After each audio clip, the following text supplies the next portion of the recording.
All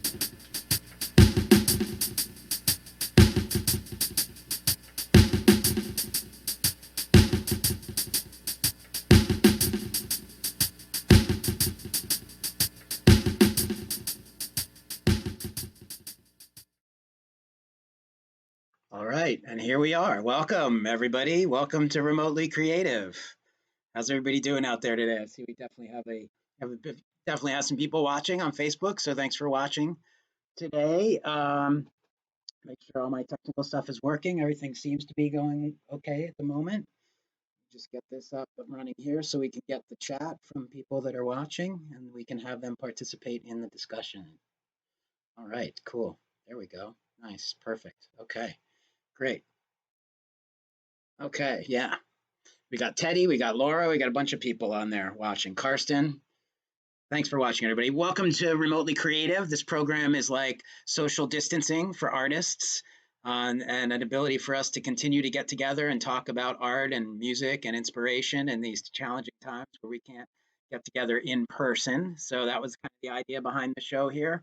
And this is our second episode. Last time we had some spirited fun with the members of my band, the Jed Luckless Band, and that was a good time. If you saw that, if not, you can check out past episodes on our website at remotelycreative.net. On this episode, we take a look at the second lives of musicians, and we'll be talking with some of your favorite virtual performers in Second Life and talking about their experiences in Second Life and beyond. So please welcome to the program the wonderful Wes West and the lovely Lexus Melodie. Guys, you're muted, so you can unmute and say hello. Are we unmuted now? Hey. There they are. All right. Yeah. Say hi to everybody watching. We got a nice crowd watching us today. Hello. We got West fans and Lexus fans in the house. Sully, thank you. Good to see you there. All right. So we were supposed to have Lexi Luan with us as well. At the last minute, she was under the weather, so we send our best out to her. Hope she feels better. Yeah, she couldn't join us, so she will be missed. But these two are spirited enough to carry on the conversation. So so I'm excited to be here with you today. First and foremost, thank you for your time and energy that you're putting into this. Thank you very much.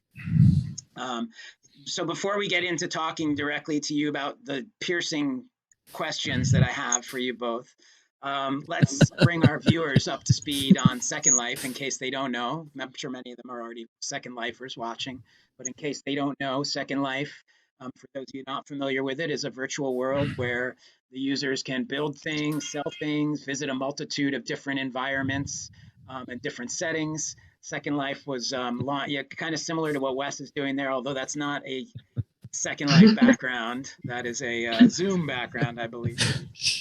But would have been cool to put up the Second Life background behind you. Well, I'm on vacation. I think Wes is like in a place where we all wish we were right now.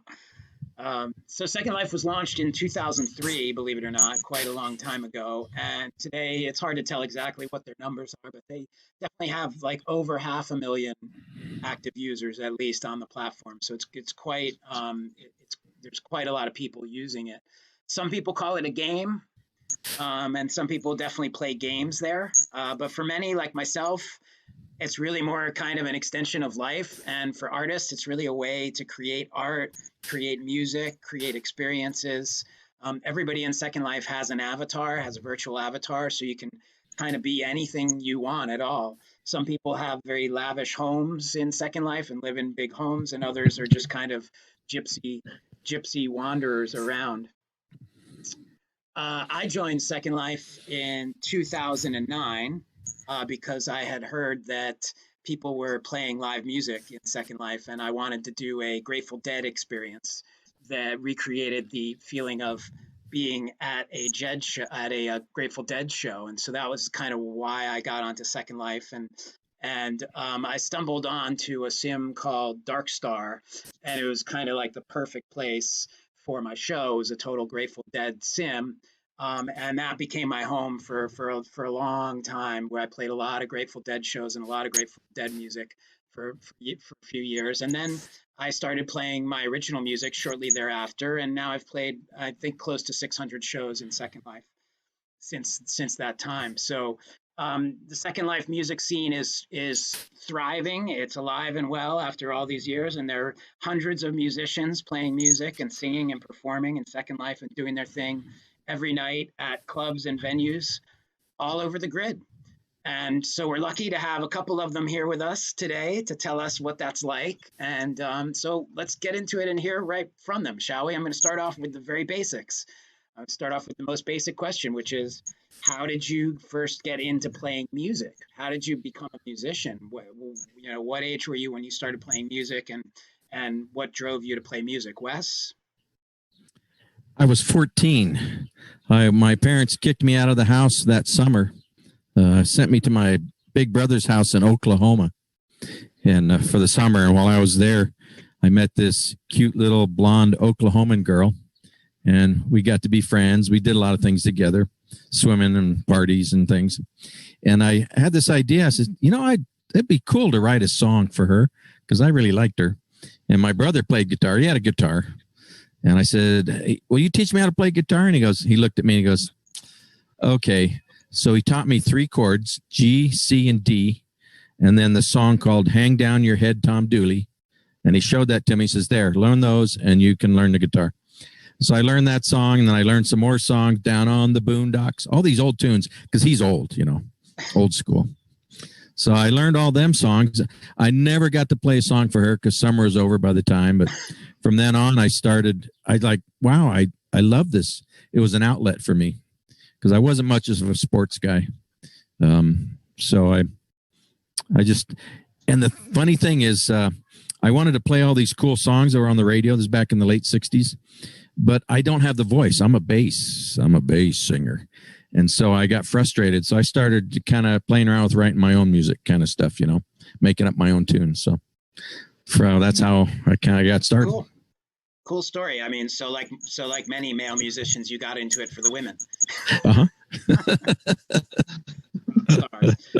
And also I've heard a lot. I heard this in the last episode with JLB. A lot of people get into it through their brother or through a sibling or through family members. That's cool. How about you, Lexus?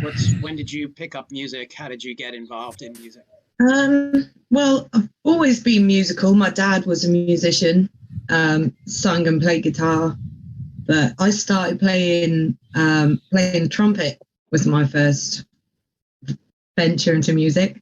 And playing the piano as well. Yeah. So I did the whole music theory and that kind of thing. But I didn't really pick up singing and playing until, I guess, when I was 16. I learned a whole bunch, taught myself guitar, the same few chords I still know now. And then, 16. I learned every Oasis song. And then I probably put the guitar down and didn't pick it up again until I found live music in Second Life, which I think I was 28 then. Wow. It's been about 10 years now. Wow. 10 years in Second Life. Cool. Good segue into the next question, but that's interesting. I didn't realize you had such more of a formal musical background. That's very cool. I've never heard you play trumpet at a show, so I'll be looking forward to that. I can do mouth trumpet. I actually developed into trombone eventually. And, I was a very good trombone player, but at 16, I just decided it wasn't cool. I couldn't do it anymore. So I put it down. But I mean, I've still got the trombone, so you never know. You never know. That's cool. That's cool. And I apologize. I forgot to send Lexus the memo on wearing her colored glasses, Wes. We pre-planned to wear the colored glasses. But I forgot to inform Lexus about the colored glasses theme. So let's talk about Second Life a little bit. Lexus, how did you find, you started telling us about that. How did you find Second Life? How did you become aware of Second Life? When did you get into Second Life? And why did you get into Second Life? I was working in London at the time, totally non-musical job. I was working in shipping, I think, at the time. And a girl came in to work and she was like, oh, I read this article yesterday. And it was an article about, I think it was Annie Chun, who does all the real estate in Second Life. And it was about how you could play this game and some people were making millions of dollars. And I was like, well, I'll go check that out. So it wasn't really anything to do with the music initially. She I was a went big there. deal. Yeah, she was a big deal at the time. I remember that. Yeah. Yeah, she was. And I mean, this was in like a mainstream magazine like Right. Cosmopolitan or something. So I joined Second Life and I started making clothes under the name Lexus Designs. And then one of the places that I bought a store or rented a store was outside Guthrie's, which is was one of the oldest venues in Second Life. It was a folk venue, and I think a lot of people still remember it with Dottie. And I suddenly realized people were playing live music, and I just thought, well, maybe it's time I dusted off my guitar, but I couldn't even play 12 songs. So there was a lot of talking in my first show. But yeah, that was how I got started, really. Yeah. And then it just went from there. And now it's been quite a long time. Well, that's pretty cool. That's cool the way you kind of came to it for one thing, but then you had that musical background and you circled it. It allowed you to kind of circle back to that, which is pretty cool. I've never seen a Lexus design dress or anything. I'd love to see one of those someday, see what those No, look like. they're in the vault now. Well, it's pre-mesh, probably. That's an technical inside term for Second it was Life. pre-meshed. We won't go into the technical details. But Wes, how about you, Wes? What can you tell us about how you found Second Life and your initial Second Life experiences and what it was like in the early days? I don't remember. Fair enough. It was in 2015, February. My stepmother had just passed away, and we had a kind of a emotional time. My father had passed away a few years before that, and they're back east. I'm way out here on the islands, And so I don't know. I was just looking for something to do. I play a lot of those simulation games. I'm, tanks, airplanes, Warcraft, all that kind of stuff with my kids, so one day I just typed in Google search live simulation, and Second Life was one of the ones that came up, and I thought, what's this? So I looked into it and I said, oh, really? So I created an avatar. The funny thing, my name is Guitar Czar. Okay, so when it asked for a name, I had just been to a store in Salt Lake called Guitar Czar that same day. And so I'm trying to think, what should I call myself? Oh, whatever, Guitar Czar. I don't know. I had no clue there was music in Second Life. And so I'm in some sim doing something. I don't remember what it was.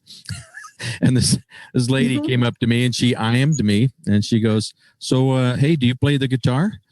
And I go, yeah, I do actually. And I go, why do you ask that? Not remembering my name was Guitar Czar. And she goes, well, your name. I went, oh, yeah.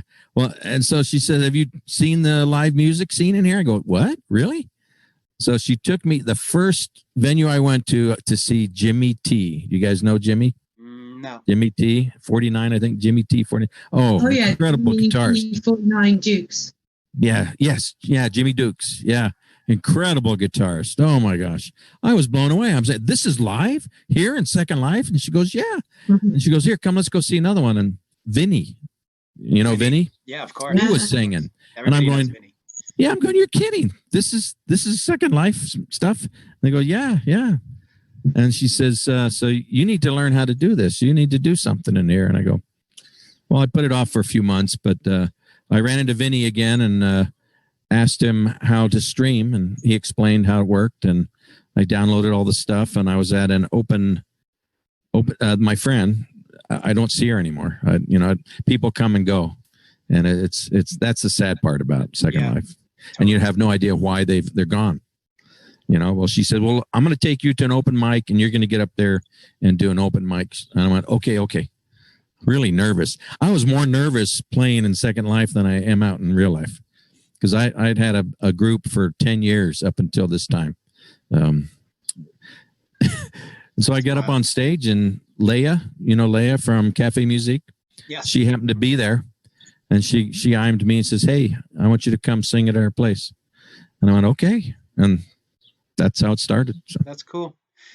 So yeah, interesting the way both of you came to Second Life, not for music, and ended up being so involved in music there. I'm the opposite. I came there for music and ended up involved in a lot of other stuff. So, um, but good, you led me to a good. You were kind of leading towards one of my follow-up questions on this, which was about names, Second Life names. It's an interesting thing because when you go into Second Life, back when I joined, you had to pick a name from a list.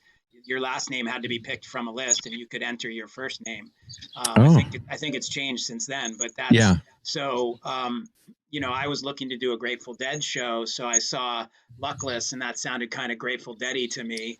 And then Jed, I had some associations with the name Jed in life, and then Tennessee Jed, the Grateful Dead song. So I was like, Jed Luckless, that's cool. That's a good name. And so I chose that name. I didn't realize that, many years later, there'd be people in my life who only know me as Jed. And like it really became a persona on its own. And to the point where even my parents, started calling me Jed, right? Because they just knew I was Jed, and they called me Jed. And so many people call me Jed, and so many people know me as Jed. And when I started kind of producing albums and CDs at that point and putting out more music of my own originals, I had to decide, a lot of people use both names. They use their name in Second Life, and then they use their real name as well, or they'll use them in tandem. And I struggled with that decision a lot. So I'm curious to hear your opinions on this, because I struggled with it and I didn't really want to do that. So I decided, you know what, I'm going to do all the music under Jed Luckless. And that, of course, caused it partially to become a person of its own, because it's never associated really with my real name.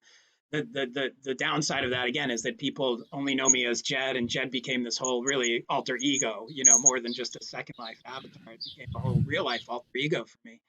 And the upside that I didn't realize is that it kept it totally separate from my professional career, which was under my real name. So I can do anything under Jed, and no matter, if I'm trying to get a job or something and they want to Google me, they're not going to find any of the rock and roll superstar stuff, so that was the upside of it. But so, I'm curious to hear, like, Lexus, did you struggle with that at all? I mean, I know on YouTube you go have some stuff under your real name and stuff, and I don't want to give anything away that anybody doesn't want to give away.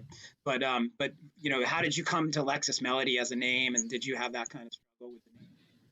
Well, when I was choosing the name, I didn't even have a thought of putting my real name into it, because at the time it was like a totally anonymous thing for me.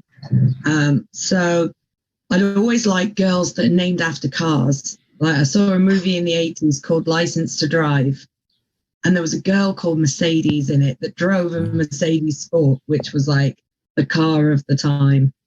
And we had just got a Lexus, and that's literally the story with that. We got a Lexus, so I was like, I like that as a girl's name as well. Oh my God. And then Melodie I just picked it from the list because I like music. I just thought it was cute because it was Melody with an IE instead of a Y. Yeah. And that was how that name came about, really. It's a great name. I love it. I never would have guessed that it was named after the car, though. Never. Yeah. Is that obvious? Yeah. Awesome. Okay, and Wes, you mentioned a little bit about how you got your first name, Guitar. What was it? Guitar Czar. Guitar Czar, yeah. Did you? I felt embarrassed by that name too, because I'd go to a venue and listen to these guitar virtuosos playing, and here I am, Guitar Czar. Oh, yeah, no. So somebody asked me once, so what's your name? And I go, well, Wes is my middle name. So I go, Wes. And then as the more I started performing, I thought, well, I got to have a name, and I live out west, out here in Utah. So I go, oh, West, West. Sounds good to me. Say that fast 3 times. West, West, West, West. So that's where that comes from. That's a cool name too. I mean, your name totally sounds like a real name. I just assumed it was your name, West, West. Yeah, I thought it was your name as well, Wes. Yeah. No, it's far from it. Totally. Okay, cool. So it's interesting. So, I mean, I think that's one thing in Second Life that is common, is that people have different names, and many people protect their real life names, right? And kind of that's not part of what you're doing in Second Life. It's a different well, it's funny you say that, because when I actually started performing, I do have my own website for music. I write songs. I've got a whole bunch of songs, and I've been recording for years. And so I used my real name when I first started singing in Second Life. And Leia was saying, are you sure you want to do that? I said, well, I want to tie it all into my real life music. And well, it wasn't working out too well, and especially because sometimes you kind of flirt a little bit on stage, and you know. anyways, so it didn't work, and I got a phone call one night in the middle of the night because if they know your name and they go to your Facebook page and your Facebook has your phone number on it somehow, I got a phone call. I was in bed. I get this phone call. I go, hello? Oh, hi. Oh my God, that's awesome. Okay, yeah. It's like you had a Second Life groupie stalk you. That's I very did. rock and roll. That's cool. It was very flattering. I was flattered, but also very embarrassed, and so I got rid of that person. That was guitars are. This is my original avatar, and my real name when I made an alt for the music, and so I deleted that guy. He's gone. Yeah, so, smart move, probably smart move. Yeah, I was. yeah, but that's interesting. And you alluded back to the marketing challenge, right? For me, it was a marketing challenge. Yeah, I wanted to tie it all in because music is me. You know, it's like. Yeah, and it's weird because I feel like in a way I made a good decision because if you go look at Jed Luckless online, you see all the music under Jed Luckless everywhere on Spotify, iTunes, video. It's all really Jed. You know, at the same time, I had to kind of forsake my real name. You know, so that's not associated with my music at all, which is weird, you know, but like I said, it's associated with other things and that's fine. So, well, I did create a SoundCloud for West. So what were you going to say, Lexus? Did that ever happen? You know, did you ever struggle with that, with using your real name versus your Second Life name, Lexus? Not really. I mean, if it's not hard to find me if you look, like my YouTube is linked on my profile page to it. So it's not actually hard to find out who I am through the music. Right. But, you know, for that reason, you know, I try and stay reasonably low key. Right. Cool. Enough said. Well, okay. So I think it's time for some video. Let's show our viewers like what a Second Life show looks like. And we're going to, through the program, we're going to have video of each of us performing in Second Life. And there are different types of videos. So I'm going to actually start with some video of me. But I had planned it because this particular clip because it actually features a song by Kaylee Spires, who was originally going to join the program today, but she also couldn't make it, unfortunately.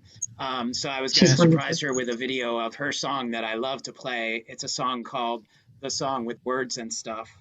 And from a video perspective, it's also interesting because it features an amazing light show by Skyfire.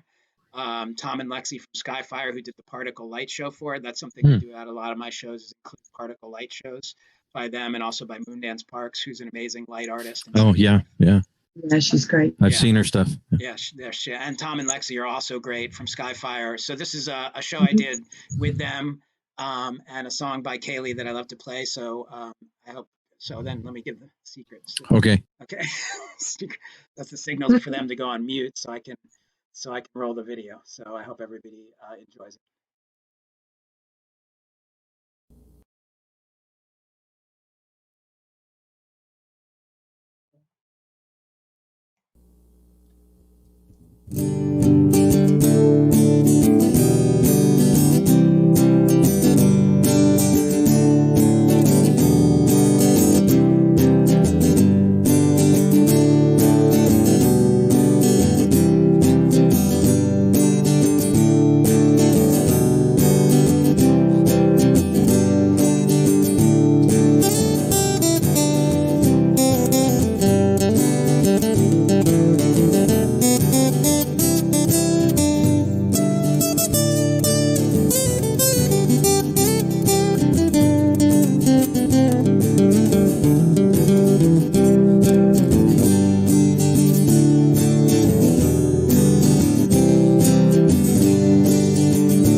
The song with the words and stuff, and it only uses the good notes.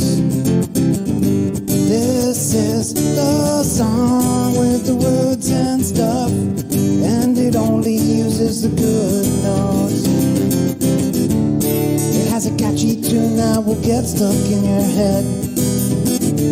You'll still be humming this when you're laying there in bed, 'cause this is the song with the words words and stuff, and it only uses the good notes. This is the song with the words and stuff, and it only uses the good notes. This is a verse that has only one purpose, which is to get the song to the next chorus, 'cause this is the song with the words and stuff, and it only uses the good notes. This is the song with the words and stuff, and it only uses the good notes.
Song with the words and stuff, and it only used the good notes. That was the song with the words and stuff, and it only used the good notes. That was the song with the words and stuff, and it only uses the good notes. This is the song with the words and stuff, and it only uses the good notes.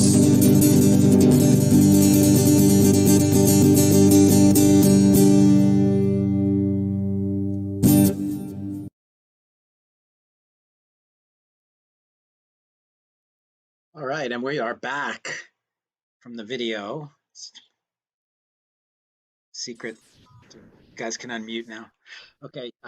Yeah, so that was the song with words and stuff. Kaylee Spires. I love that song. Absolutely love that song. I love playing that song, as you can tell. I love like rocking it out.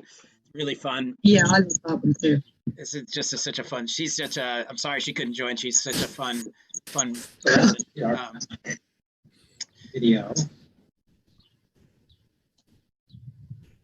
Okay, cool. A little feedback there. No problem. So, Second Life, it's had a real big impact on my life for sure as an artist and a musician. I don't know where I would be as a musician without the platform. So many of the things I do in Second Life wouldn't be possible for me to do in real life, like a world tour, or the big tentpole events I do these big events, and so I feel really lucky to have the outlet. So I'm curious how it's affected your lives and your music, and if it has that kind of impact on you. Lexus, has it affected your music? Does it affect your life in any way? What's the impact of Second Life? I think really it's had a huge impact, because without it, I mean, it was kind of the, what's the word? It's kind of the thing that started me writing songs in the end. Like, I don't think if I hadn't have known that I had shows and that I was going to be playing, I probably wouldn't have bothered writing the songs that I did write. I didn't start writing until I'd been in Second Life for a couple of years, probably. I'm quite a new songwriter, really. So I would say it's been hugely important for me. Also, I'm not that comfortable playing out in front of people. Like, I do it, but when I do it, I never enjoy it the way that I want to enjoy it. Whereas I feel like in Second Life, I can enjoy it the way that I want to enjoy it. It's a little bit more on my terms, and a little bit, I think it's a bit more even. It puts you on more of an even keel with the audience, I think. And I think for them as well, I think they feel a lot more comfortable to like talk to you and become your friend and that kind of thing. So I've met many good friends in Second Life, some of who are watching today. So one of them I'm actually married to. So I don't know if we want to get into that story, but but that's pretty cool. That's how instrumental really Second Life has been in certainly this last 10 years of my life, for sure. I mean, it doesn't get much more impactful than producing a husband. So, Not really. Yeah. Not really. Not really. But I would also say that Second Life has a huge impact on the world, because without it, we wouldn't have Lexus Originals. So thank you, Second Life. I've actually traveled the world, and it's been because of Second Life friends that I've maybe been able to stay with along the way. Oh, wow. What have given me the bravery, because at times I've traveled alone. I traveled alone around America, but I stayed with several Second Life musicians along the way.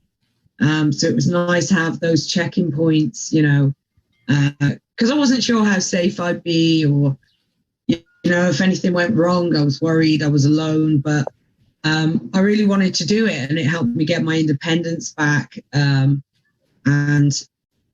it was, one of the greatest times of my life, really. So that's awesome. Yeah, Second Life really has been, instrumental in everything that's happened in the last 10 years. Wow. Yeah, that's amazing. Great answer. Wes, how about you? I know you're a little bit more recent to Second Life, maybe, but I bet it's had an impact as well, because that's just kind of the nature of Second Life. So how has it really impacted your life and your music? Well, for one thing, it's given me a lot more self-confidence. When I perform in real life, I've always been in a band or with a duo or a trio, and I wasn't the main event. I was the sidekick, the comedic relief.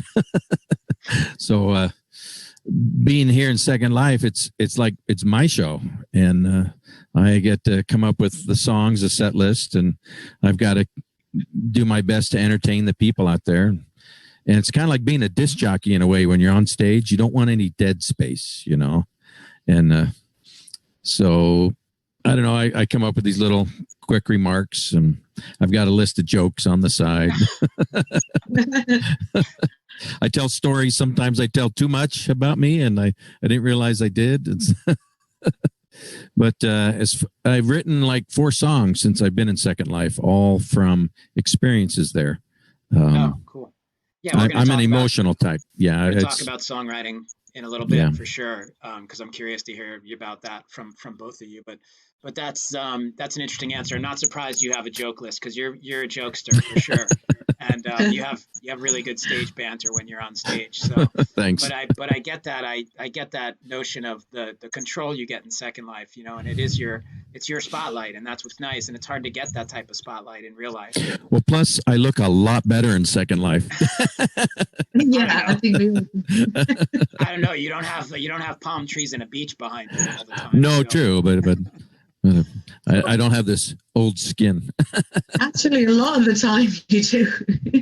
That's true. That's true. Yeah, a lot of times you do. And actually, here's a great example of that. Let's have some video from Wes now. This is a really beautiful Second Life music video of Wes performing one of his songs. It's called "I Didn't See."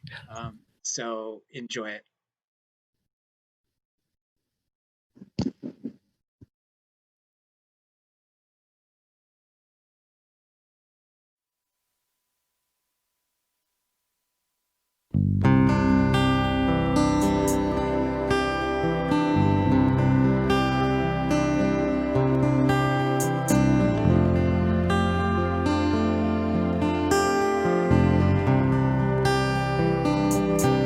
I gave you my heart, you took over my soul, and I didn't know that I'd lose all control. I was lost at sea, heard a sweet, sweet song, I dove into your arms, where I thought I'd belong. You captured my heart, you breathed in my soul, and when I'd given you all, you smiled and let go. Do do do do, do do do do, do do do do, do do do. I was lost at sea, no land in sight, and here I remain till I let myself free. You captured my heart, you breathed in my soul, and when I'd given you all,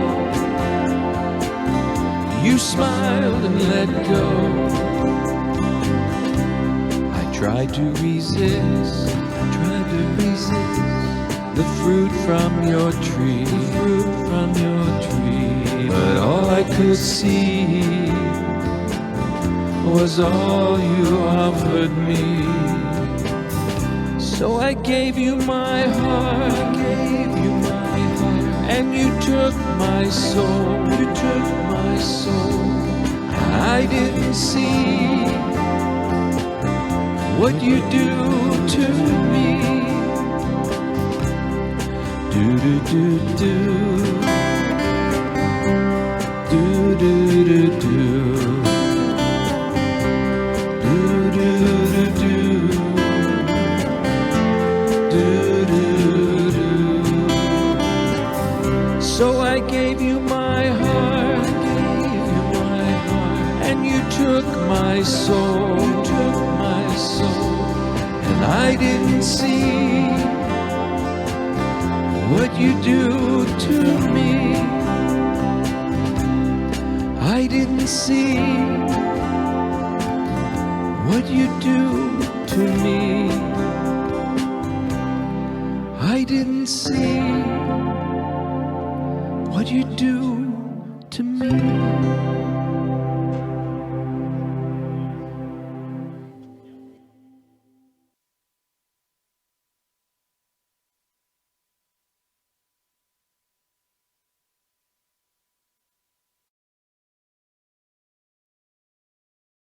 Awesome. Awesome. Really beautiful song, Wes. Love that. Nice job Thanks. on that. Thank you. Yeah, really cool. And I love that video. That video looks so cool with you standing up on the mountain there. It's like a music video. I love it. It's I very had cool. fun making it. That was Yeah. great, Wes. Yeah, Wes has become a really good videographer, as a matter of fact. I might have to hire him to video my shows.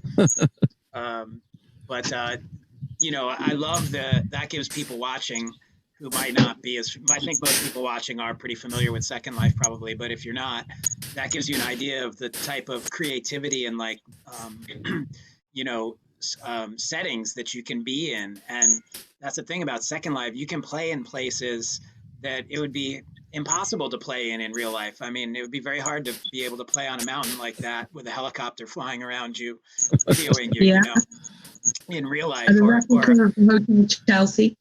Or on the beach. yeah, exactly. We get to play so many cool places. Some of them are bars that look just like the divey bars that you play in real life, but often they're amazing, like fantastical locations where you get to play. And so, you know, I think we've all played in real life. I think we talked about this a little bit. I'd like to talk a little bit more about it. I played for a while in a band called Gurgle in New York City. When I was younger, we played all up and down the East Coast. We did little tours and things, and that was really fun for a while when I was young. More recently, I've got my JLB band, who I love, and they play mostly a lot of originals that I write, and so they're awesome. And now we really strictly, although we in the beginning with JLB we played out quite a bit at bars around town, we now really strictly virtually perform in Second Life. That's it, because I've found that it's so much easier to perform here at my studio. We have great crowds online. We can play to the people online. We don't have to lug any gear anywhere, you know, to a bar where there might be like 3 people and 2 of them don't care what you're doing. So, you know, so I'm curious to hear a little bit about your real life playing and whether you still do that or whether Second Life has taken that over. Wes, I know you play a lot of shows in Second Life. I think you have 2 shows today, as a matter of fact, in addition to this program, which is incredible. You're a total workhorse. But do you still play in real life? Do you play gigs in real life? I know right now with COVID, it's a little tough, but Yeah, up prior until to just that, recently. were you playing out prior to the COVID and that stuff? Yeah, since I got back from overseas in 2008, I got together with a good friend of mine who I brought into Second Life a few times. We've done a couple of shows. He can't quite grasp the concept. He doesn't. He likes the real audience feedback, you know. But Yeah. we formed a for group sure. called Sons of Other Mothers back in 2010. We played all originals. We played all around the valley, and we went on a road trip, 40 miles. That was our big road trip. Nice. But we were playing weekly often, and then about 11 years ago, we got hired by the Marriott Hotel up in Park City, Utah. I don't know if you heard of Park City. It's a big resort. We've been playing there for We've been playing there for 5 years, every Monday night, and until now. And it's like a big hole. I miss them. I played in a rock band. That got stopped because of COVID.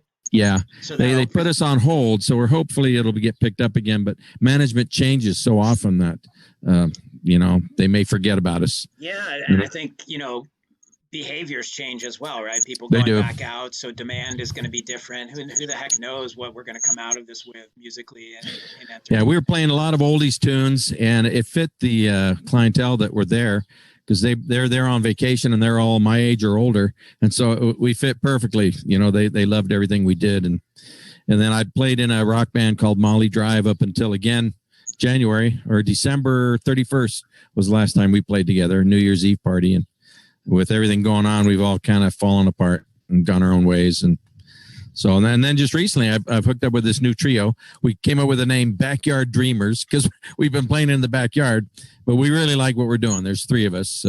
We got a drummer and a keyboarder, also plays bass with his left hand, and then I'm on guitar, and so we're having a lot of fun. That's cool. So we hope to pick up doing some live stuff once things settle down. That's cool. That's cool. Lexus, I know when I was trying to appropriate one of your songs to play in my show, I spent some time on your YouTube channel where there's some really fun and creative videos that you've done for your songs in the past. And I also saw some that looked like they were kind of open mic type environments and stuff like that. So obviously you are doing some playing out in real life. Do you still play real life shows, or I mean, prior to right now, nobody's playing? Not really. I semi regularly just do an open mic that's, you know, pretty local. But that's about it really at the moment. Yeah, I've been playing so much in Second Life as well. Like you say, it's the convenience of it. You know, you don't have to go anywhere. You don't have to lug your equipment anywhere. You don't have to wait every 3 songs to sing. You know, you don't have to wait another 15 songs before you can play again. And it's easier. And it just seems to make sense. And certainly in the current climate, it's ideal, you know, because we can't go anywhere. We can't really do anything. But this allows us to carry on playing, you know, unaffected, really. Yeah, I think that's a key thing right now with COVID, is that I feel so lucky that I can still perform for 30, 40 people and have a show and have a great time, just like I have been for the past 10 years or whatever, without skipping a beat. I mean, I can't have my band here because they can't all come in the studio, so that's a little bit sad, and we haven't done the backyard dreamer thing yet, like Wes. But I think we're all really lucky to have Second Life, and I'm almost, I've been streaming my shows live on Facebook for a long time too, many, many years. I started very early. I wanted to do video and stream video. That was part of what I wanted to do. So it was Second Life and real life at the same time. So I feel like I was kind of ahead of the curve on that. But with COVID, like now everybody streams live on Facebook. There's like always a musician streaming live on Facebook. It's like everywhere.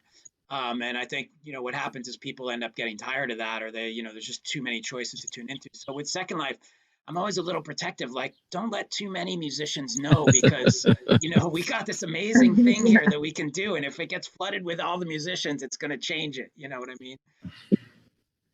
Yeah, agreed. Yeah.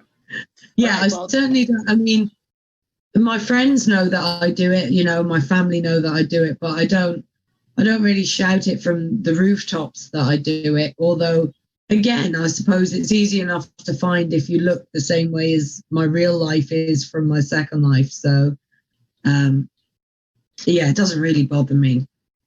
Yeah, I tell lots of people about it, but like Wes was saying, a lot of people just don't get it. They don't understand it. Even when I had my band in here for the first time, they were like, what? There's people on the other end of this and what? And then slowly I gave them each their own monitor. So we have a nice setup here where they each have their own monitor, and they really warm to it. They don't have avatars and stuff like that. But we'll talk about bands in a minute. I want to get to some Lexus music here.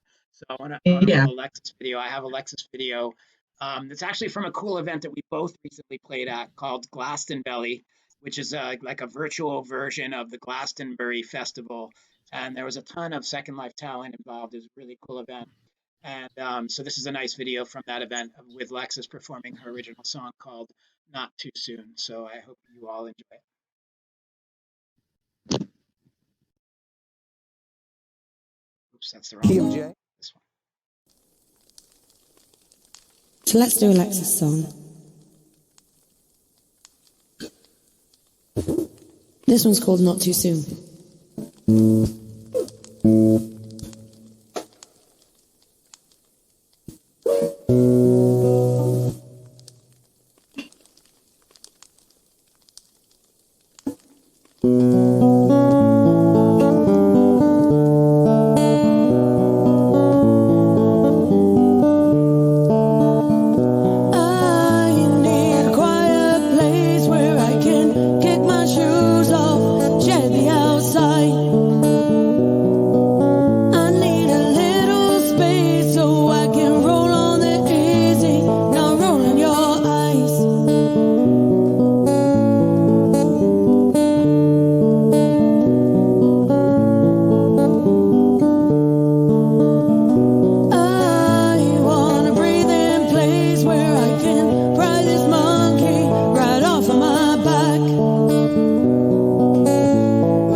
The one that I just played, or Meet Me in London, sorry.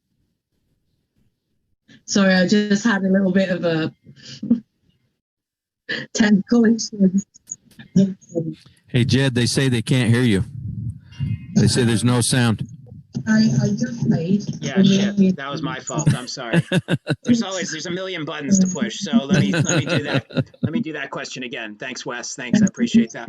Thank you, all of you guys, for your feedback. Thank you. So they didn't hear the question. So the question was, great song. Love the song, Lexus. Love all your songs. You know, tell us about how you wrote that song, how you write songs in general. Where do you find your inspiration? Is it real life? Is it other things? Thank you, all of you guys, for your feedback. Thank you.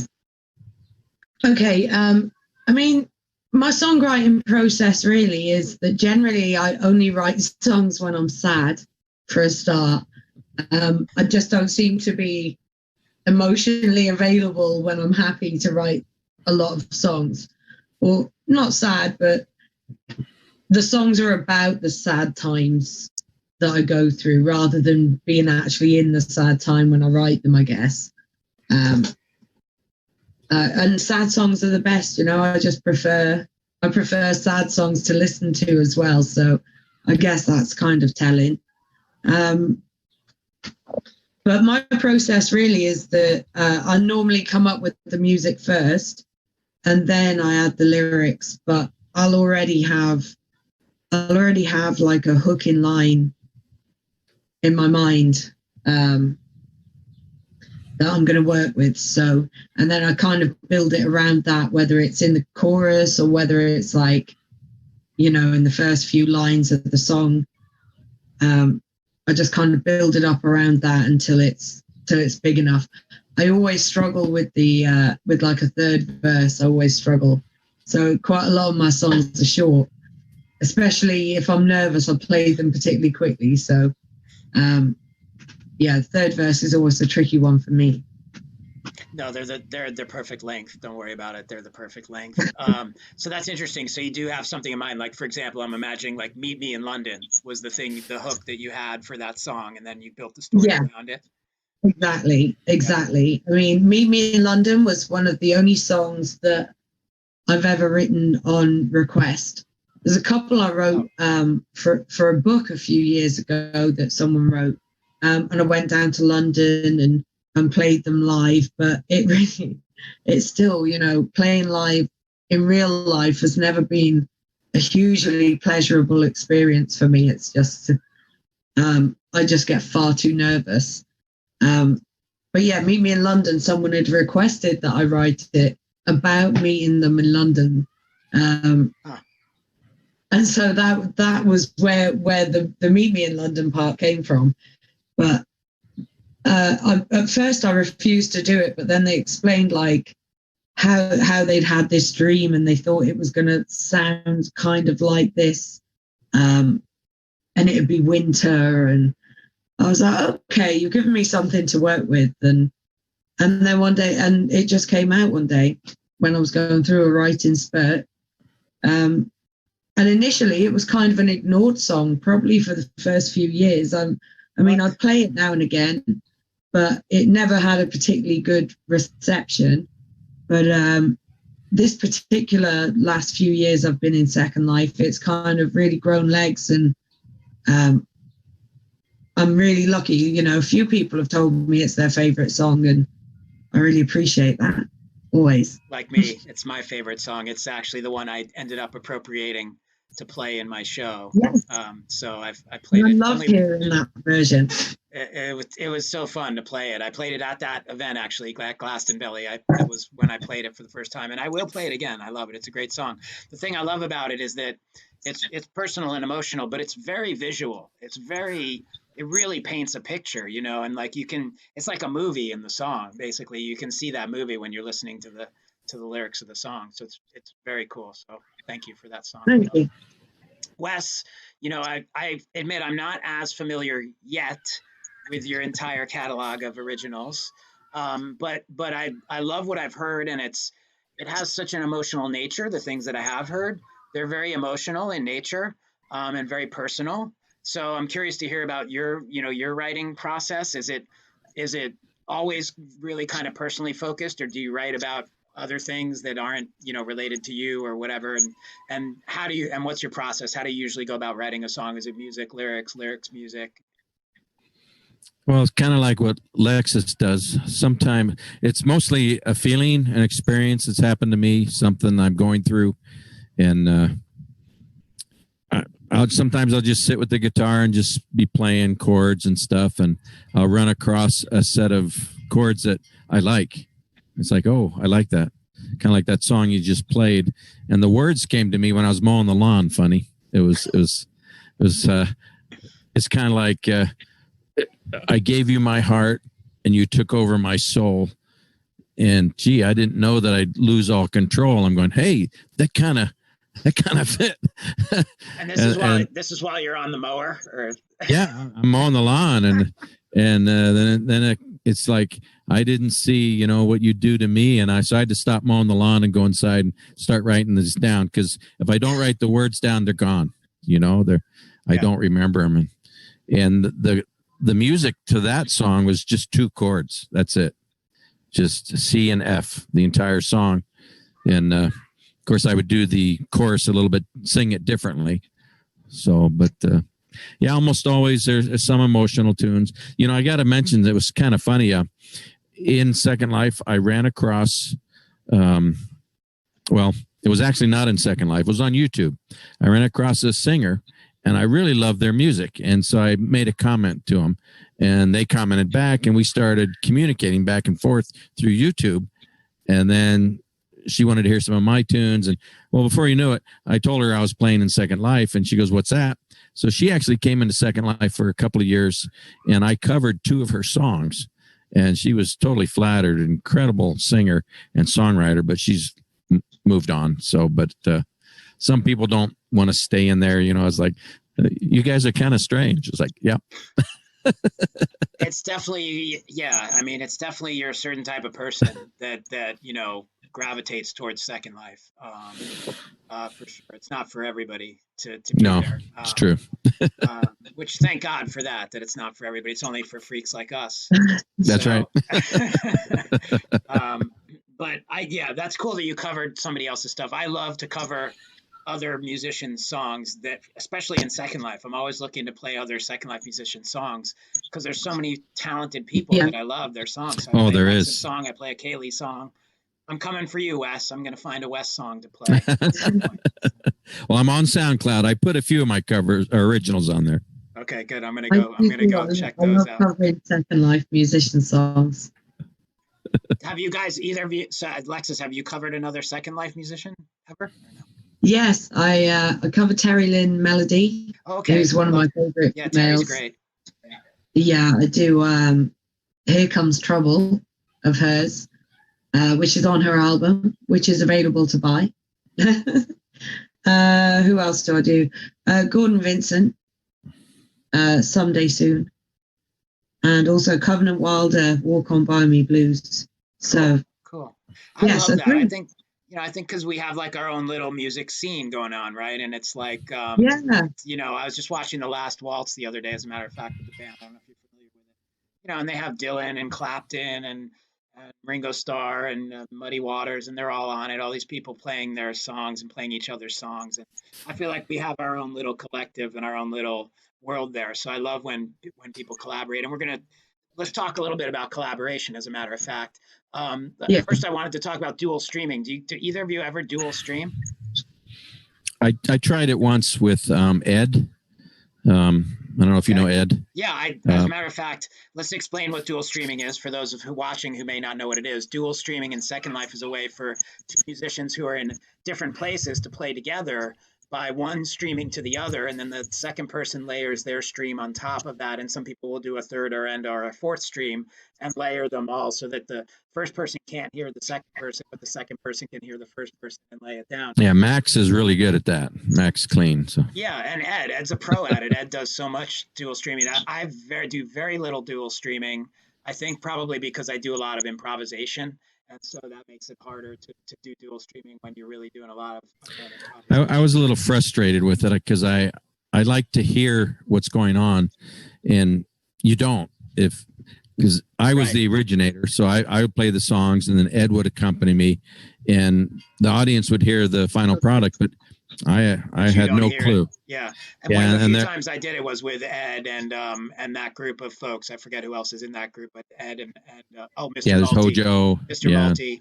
Yeah. And the fun good. thing about it is then you go back and you listen to the recording and you're like, holy cow, that flute sounds great. That mandolin sounds awesome. You know, Lexus, have you done, I don't think have I seen you do a dual stream or no? Yeah. I mean, the person that I dual stream most regularly with or have done is Raspberry Rearwind. Oh, yes. Correct. Right. Who is also happens to be one of my best friends as well in real life. And yeah, I mean, I love to do it. It's best friend, like locally. I'm lucky because I always go second, so I get to hear everything because it's happening. Yeah.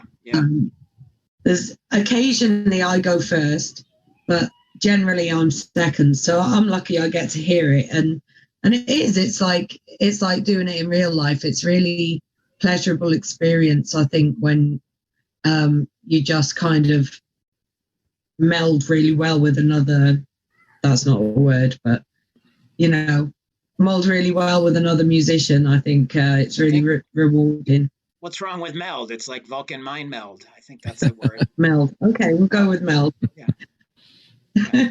That's cool. Yeah. So I mean, I don't do it very much. I've done it a couple times, and yeah, it has its pros and cons. I think as far as Second Life goes, it's always fun to collaborate. I love collaborating with people. As you guys know, I prefer to, when I'm with my band, I prefer that we all be in one place, so like we can all hear everything. And so I do jam here a lot with my band. Before COVID, I'd have them here, and we stream in Second Life, which is really fun, and we got quite a nice following in Second Life, so that's cool. It's a lot of work though to do a band in Second Life because they're not in Second Life, so I end up running all 4 avatars, which is tough. Well, I don't know if you remember, but I asked you. Meg was the one that introduced me to you. She dragged me to one of your shows, and so I talked to you after the show to ask you how you doing your whole band because I wanted to do that. Oh yeah, so that was cool. I've awesome, collaborated with a guy named DJ Simon. He's in Croatia. Yeah. For drums. He plays the drums, so I'd create the track, send it to him, he'd add the drums, and then we do that. That's kind of fun to do that too. Well, yeah, that's different. And we'll talk about that in a minute. Yeah, a little bit, yeah. But as far as streaming the band online, I'm really happy to know that JLB helped inspire you to want to get your band going. And I know that you mentioned them earlier, Backyard Dreamers.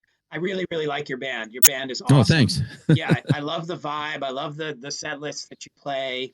It's very cool. Are they in Second Life at all, or they don't?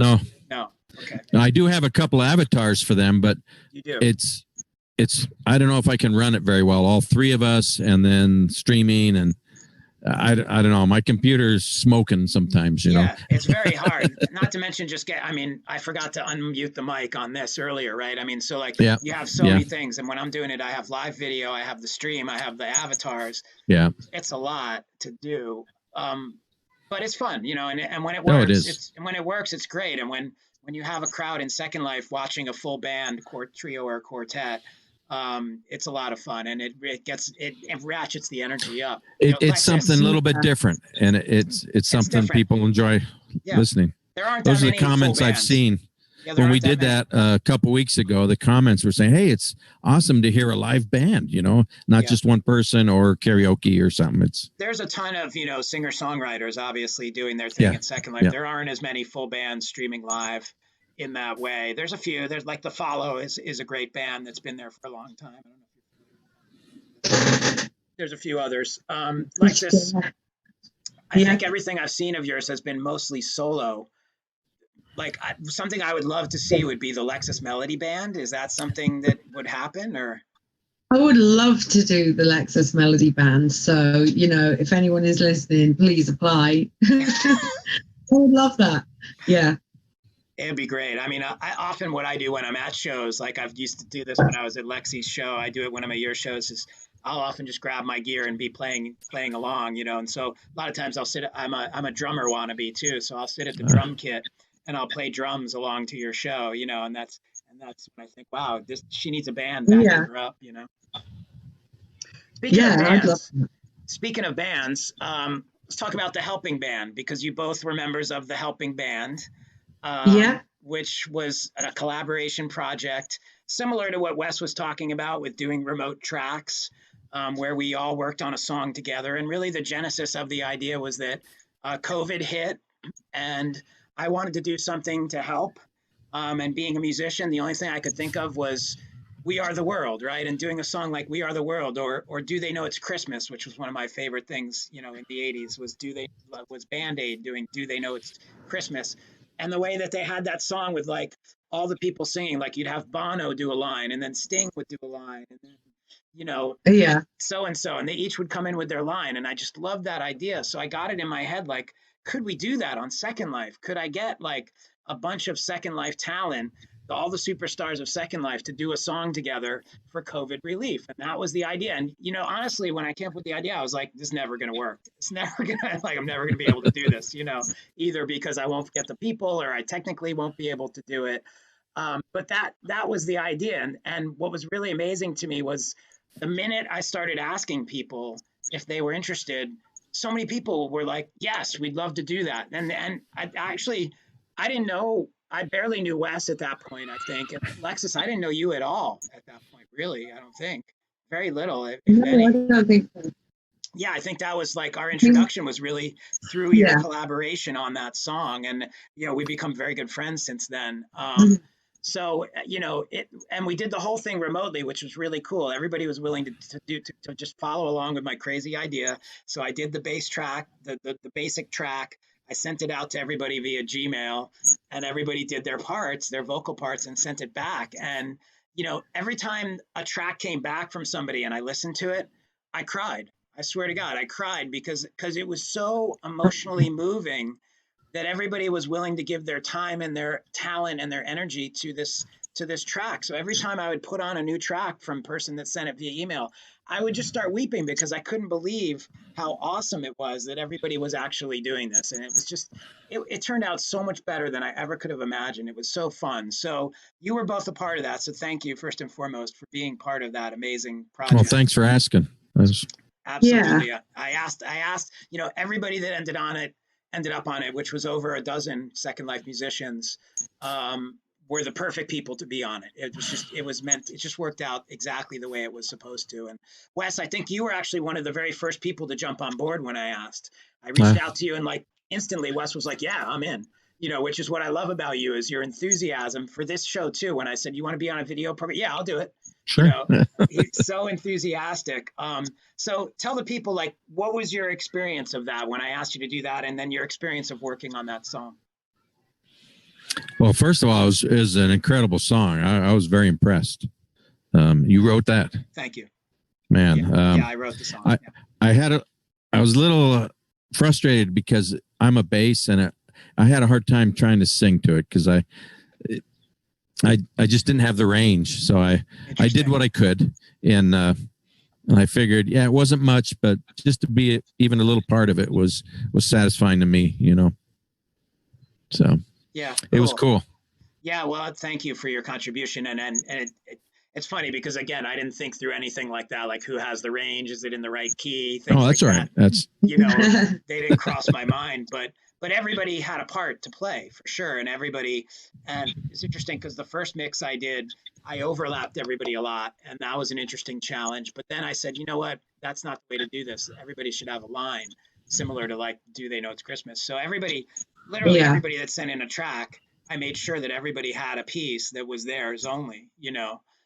So your part was great, and it fit right in, you know, and everybody's fit in at one place or another, which was great. And it gave me a lot to work with. And Lexus, again, I barely knew you at that point, but I knew your voice. I heard your voice, and I'm like, A, I needed more women because there were too many men. So I'm like, I need some women. And B, I'm like, that's a voice I want on this track. And, you know, again, when you sent me your track, I swear I cried so many times during that track because like hearing your vocal on the bridge in the song in particular, it was like exactly what I heard in my head was the type of thing I wanted there. And you just totally nailed it on that. So, you know, I'd be curious to know, like, since we didn't even know each other, what were your thoughts when I approached you and said, "Do you want to do this?"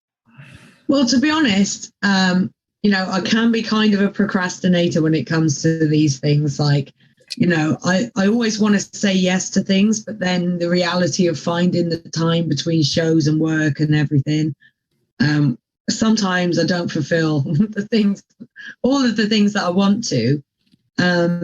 And Lexi Luan had approached me about this, I think, as well, and said, "Oh, my friend Jed is doing this. Do you mind if he sends you an email about it?" And I said, "Yeah, that's fine."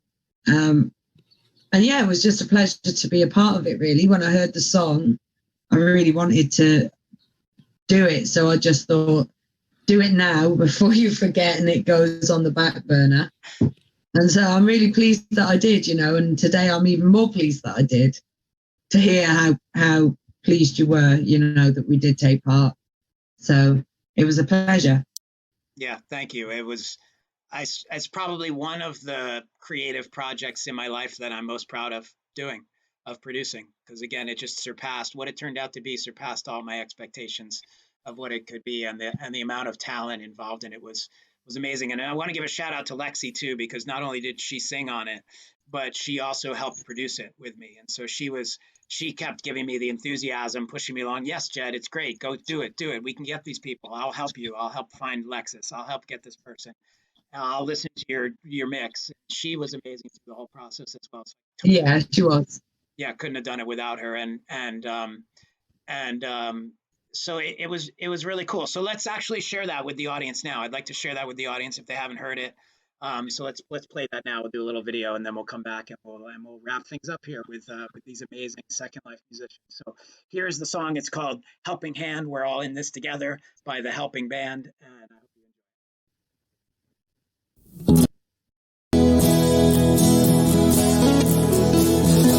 Sorry, I had an important phone call.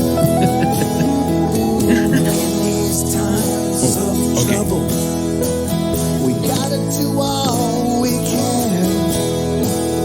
We all join together to form a helping band to fight against the virus that's making people ill. We're asking you to join with us. You surely hope you will. 'Cause we're all in this together, all across the land. So have a heart, do your part, and lend a helping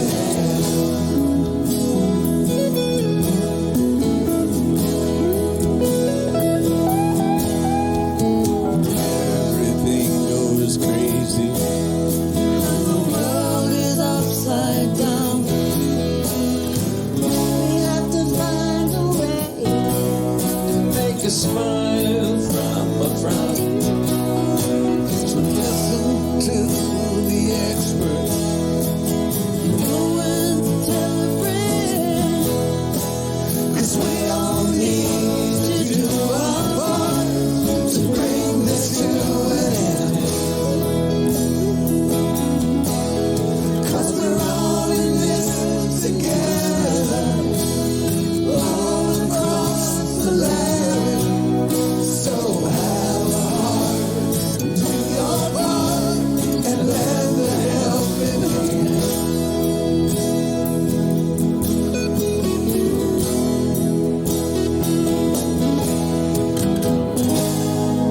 So take it on the neighbor to make sure that they're okay.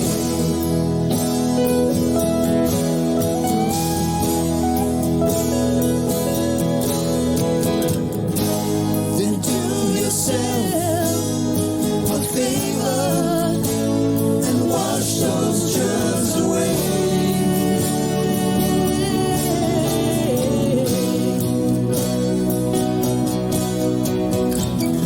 Everybody's different, and everyone's the same.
Thanks, Jed.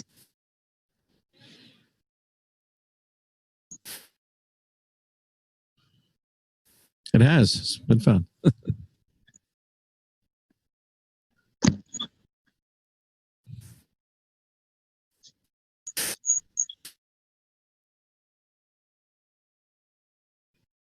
Yeah. Over time.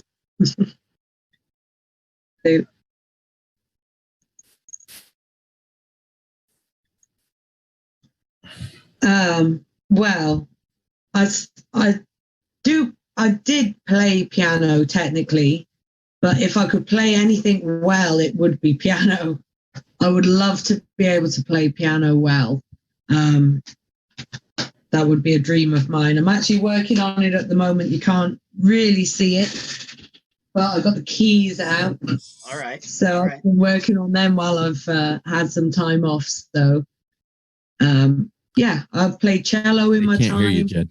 Yeah, I got it, Wes. Thanks. Oh. I gotta put a post-it note, unmute audio sorry. after video. That's what Sorry. I keep forgetting to do that. But thank you, Larry Lapata in the house. Good to see you, Larry. Thanks for watching. Great to see my old buddy Lawrence Lapata in the house.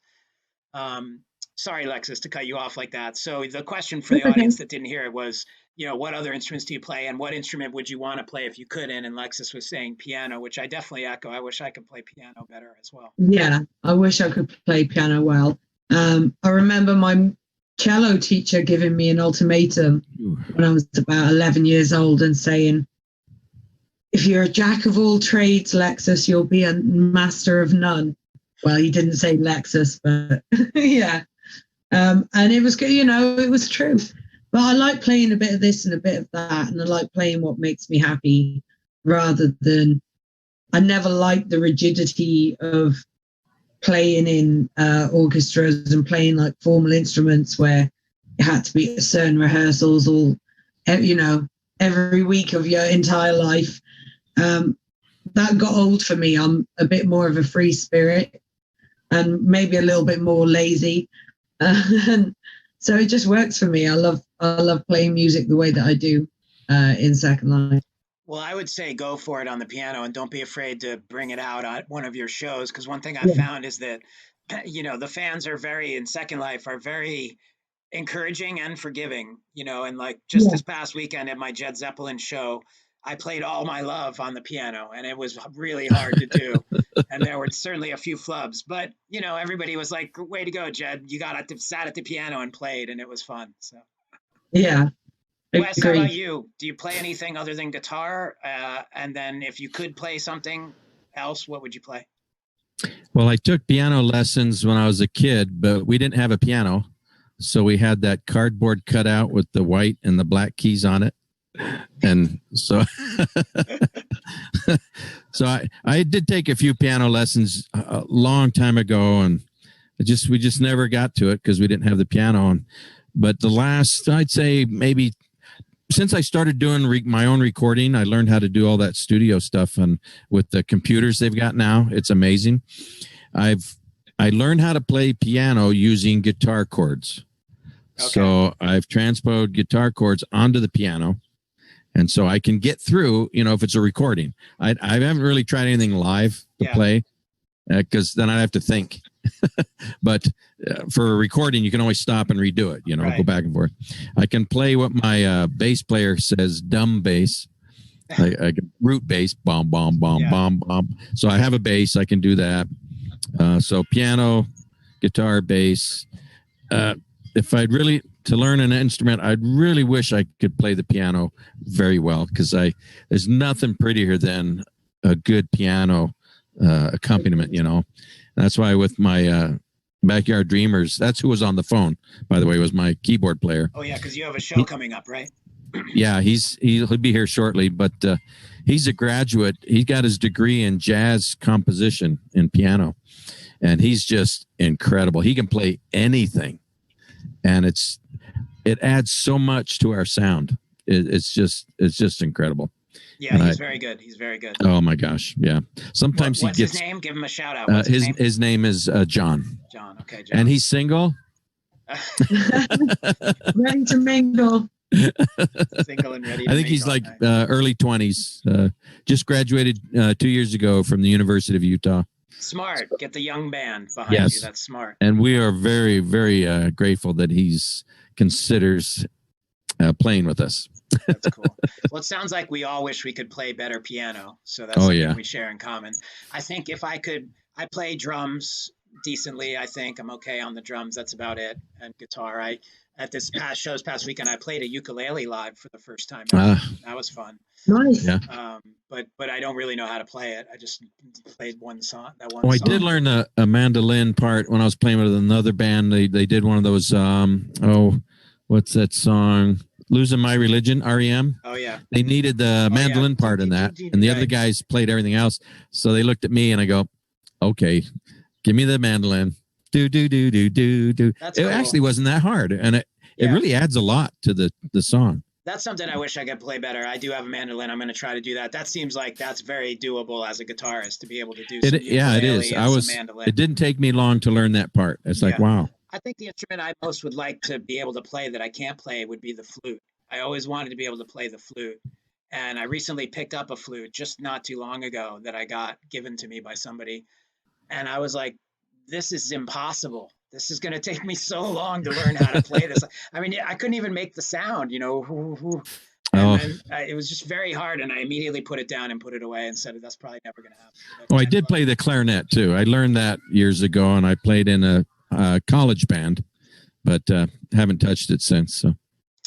So I'm going to ask you for your final thoughts before we wrap up, and I will absolutely ask the audience as well if they have any questions. We probably have time for a question or two to ask them. If anybody has a question they want to pose to Wes or Lexus, you can put it in the chat.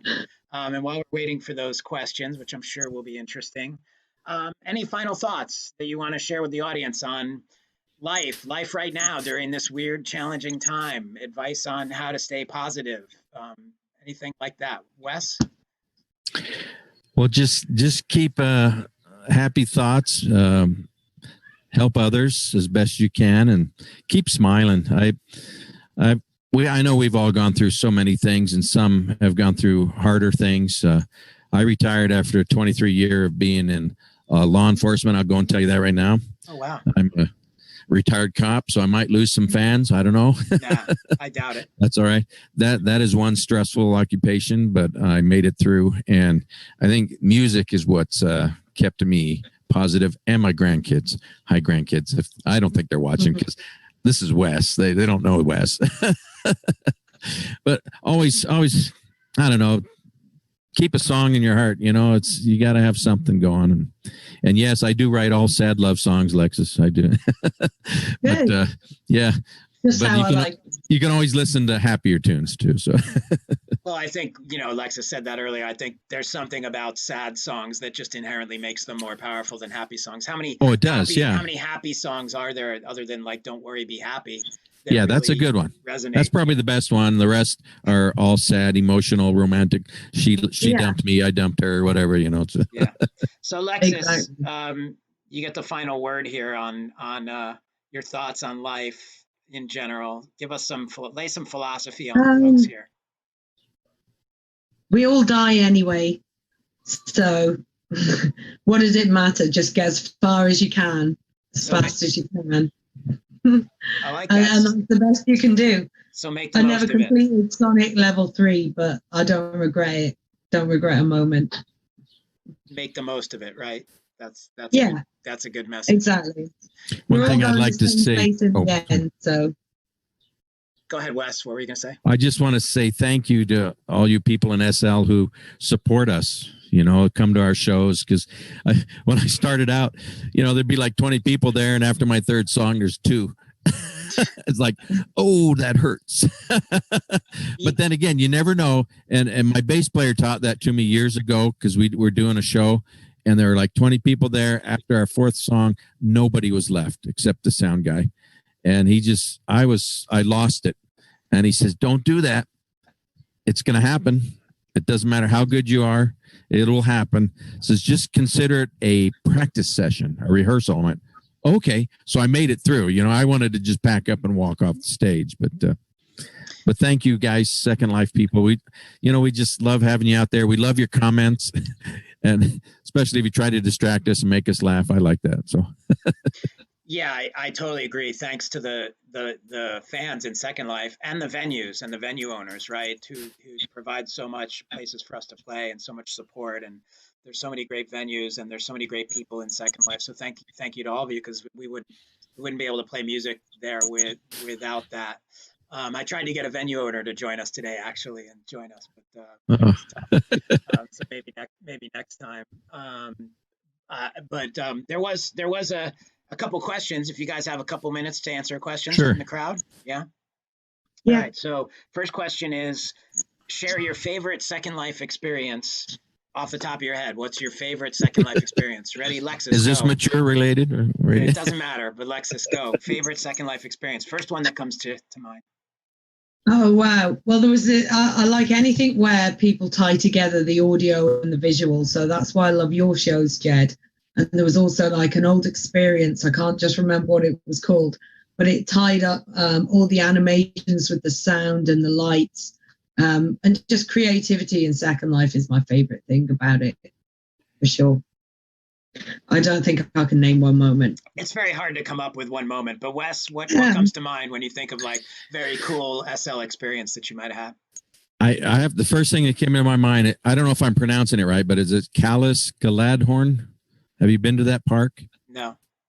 So, my friend took me there the first time, and we went on a balloon ride, and we went around the entire sim. And I was pretty new to Second Life, and I was blown away. The creativity that's in there, the things people create, and I mean the mountains, the ocean, the forests, and we're in a balloon floating in the air. I just went, that's stuck in my head. That's cool. I think for me, my favorite experiences tend to be around the regular shows I do, like my holiday review, like because people just take to them so nicely. Like every year we do a holiday review where I play all holiday songs, and it's for a charity. And so I think, the first time we did something like that and everybody just rallied around it, I think, the generosity in Second Life that people have is really incredible. Yeah. And so I think most of my experiences that resonate with me have to do in some form with either generosity or just the sheer support that people give to my, crazy ideas like, hey, let's do a Halloween show that has a theme and we'll build a space station and we'll do it in space, and somebody's there to help me with it. And so the generosity and the passion with which people support the arts in Second Life, I think is really, really amazing. There's one more question I wanted to ask. Let's see. Teddy had a question. That question was from Laura. Teddy asks, is there a song that's always requested that you're tired of playing? So this is common when you're a big superstar, right? You have to play your hits. That's superstar. In Second Life, you have to play your hits. So Wes, is there a song that people request from you that you just don't like to play? Yeah, well, ironically, it's one of my originals. It's called "The Edge of Love." I've played it so much that I'm so tired of it, but yet people still ask for it, and so yeah. The Edge of Love. Okay, I'm going to request it at your next show. Okay. Lexus, is there a song that you don't want to play and people ask you to play it? There's one that I reluctantly play. It's called track 6. and it's a slightly bitter song. And I guess, you know, sometimes when you play songs, it puts you back in the place that you were when you wrote them, you know, and you just feel those emotions, even though it's just for a couple of minutes. And I don't know, sometimes I just don't like feeling like that anymore, you know, and it's like I write a song and it's about something painful and I kind of let it go. And sometimes I can detach from them more than others, you know, and I think some will always be emotional songs to play. And sometimes there's a good time for that, and sometimes it's a bad time. Man, yeah, that can cut either way. It can either take you back to a great time or take you back to a Yeah, bad time, bad relationship. And sometimes you might be in the mood to embrace that bad thing, or you might not want to embrace that yes, bad thing. So it really can go either way. I totally hear what you're saying.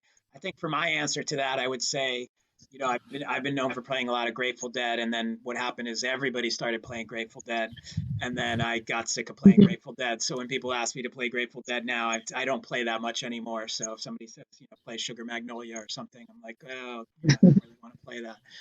As far as my originals, I have one song I hate to play, absolutely hate to play it, but I kind of force take no myself to. rest. You have one of those too, Lexus? Yeah. Lexus tried to pawn off her hated song to me, actually. She said, here's one I hate, and you can cover it, Jed. Remember that? Yeah. Well, I thought you'd make it into a song that I would like, you know? I actually really liked it, and I think it would be a good song for me to cover. I think it would fit me very well, but I went for Meet Me in London first because I just loved it so much. But I'm going to circle Yeah. back to that one. Don't worry, I'm going to come back to it. Okay. It's yours. Cool, cool. All right. Well, guys, this was really fun. This is really, really awesome. Thank you so much to you guys for joining, Lexus and Wes. Thank you to everybody who watched. We had a great crowd, like 15 people watching at one point. Thank you to all of you. Very spirited discussion on Facebook. Very good. I'll leave you with my last word here on Remotely Creative, which is I would say the most important thing is art and music. Make art, view art, make music, listen to music. Art forces you to reflect on yourself, and this is really a good time for reflection right now in the world. So I hope everybody will reflect on themselves, and I hope we all come out of this better people on the other side. To quote one of my inspirations, Victor Wooten, the bassist, he said, "Be a better person, and you'll be a better player." And I think that's great advice to any musicians out there. Be a better person, and you'll be a better player. So I love that. So thank you, everyone who tuned in tonight. Thanks again to Wes and Lexus and to Lexi, Luann. We hope you feel better, and we hope to see you soon.